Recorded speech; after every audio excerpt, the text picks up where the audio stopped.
Okay, so, holy shit, what happened in the beginning of this episode again? Right.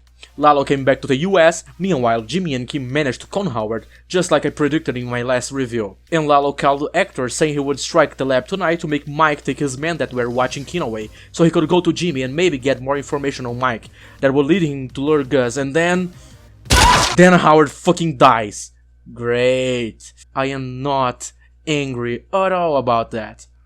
Yeah, I don't care about explaining the rest of the episode like countless other videos already have. Let's focus on the death of Howard and understanding his character and how his death will change or not change Jimmy and Kim.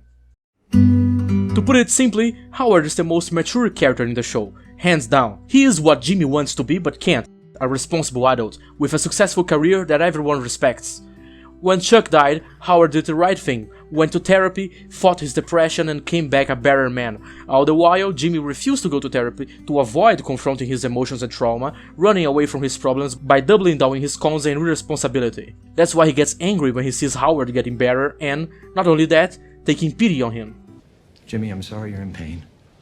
Oh. No, Jimmy. Oh, don't you fucking owe Jimmy me. You look down on me, you pity me. Walk away, that's right, Howard. You know why I didn't take the job? Because it's too small!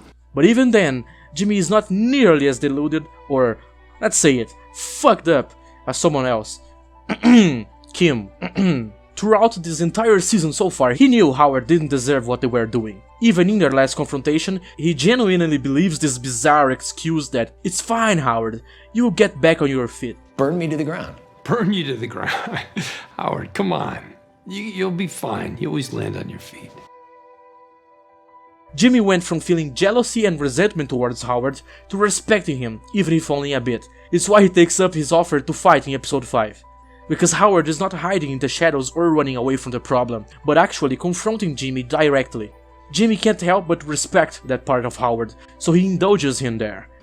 I should have left Howard standing there like a yutz. Instead, I let him suck me into his game. Why'd I do that? You had your reasons. I did? Like what? But the problem is, at that point, there is no more true, real, buried resentment towards Howard in Jimmy. So the fight doesn't get anything out of Jimmy's system like it was intended to do. It doesn't solve anything. Because Jimmy is going after Howard to please Kim. That's it, really. It's a bit for the thrill of the con, but mostly for love and attention from Kim. Everything else is mere rationalization. And the worst part, Kim knows this, she knows this, but keeps pushing him again and again, even if only subtly. In episode 3, she gets disappointed when Jimmy doesn't want to go for Howard's actual car because it's more risky. She craves the thrill of the con more than anyone here. Jimmy notices her disappointment and backs down, choosing to do it her way. That's when she gets satisfied and they start kissing. What if we use the real car? But it's a real risk, because we're exposed when we take it, and then what, just put it back?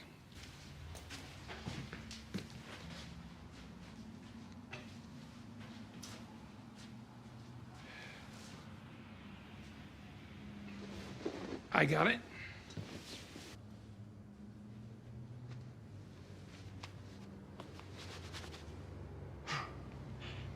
This has been a trend in the relationship since season 2. They do a come together, Kim gets really aroused, they start fucking. It was cute, then it became a little strange in season 4 and 5, and it is downright disgusting in this episode when they start fucking, overhearing Howard's reputation being dragged through the mud. Now, Jimmy is definitely responsible for his own actions. He is no saint, I am not condoning his actions here or blaming Kim entirely.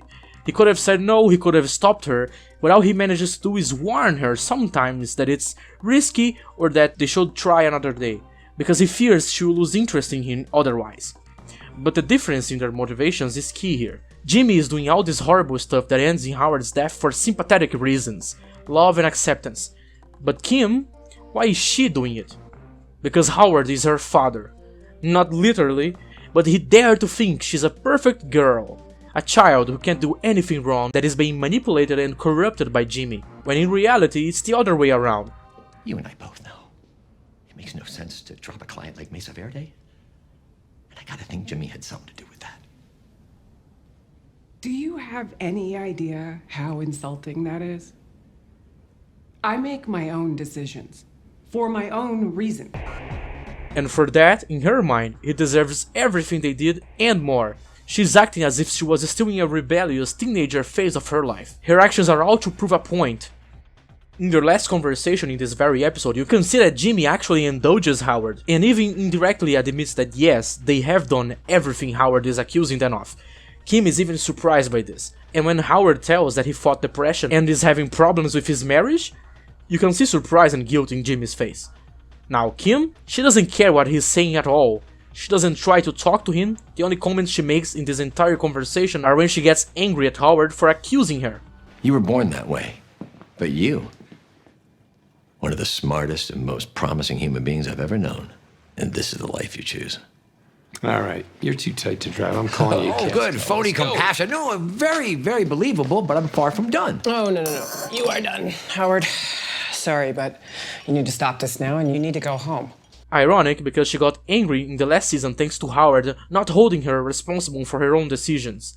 But now when he says she chose this life and finally puts the blame on her shoulders, that only makes her resent him more. She's probably thinking he's being more condescending and not getting off his high horse, when actually Howard is being completely honest here with both of them. Jimmy is no saint, but Kim in this whole scheme is far worse in every sense of the word. Perhaps she's also doing it for some kind of twisted idea of love in her mind, because as a child she only got attention from her mother when she did something illegal. But it doesn't make it any less chilling when she shows no compassion or regard to Howard at all, and fully believes every single lie she told herself to justify her actions. Why are you telling me this and not him? Because I think you're made of sterner stuff.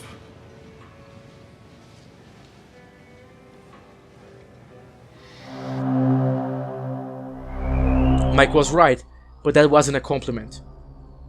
And so the question remains, will Howard's death change their minds? Perhaps, perhaps not.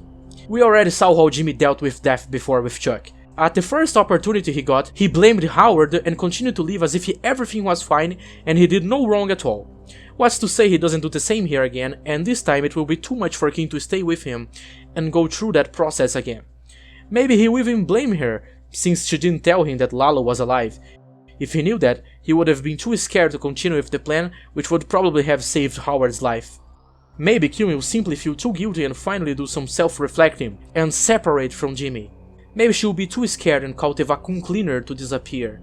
But I believe there is a very high chance that this time, instead of Jimmy avoiding dealing with his grief and Kim being there to help him through that, it will be the opposite. Kim may double down on her convictions to avoid feeling guilty, further drifting her apart from Jimmy, who will now be truly feeling remorse for his actions. But maybe not, maybe I'm going too far here. All I know is that making us wait 6 weeks for the next episode after this cliffhanger is plain evil. Please consider subscribing and liking this video if you enjoy what I had to say. Bye!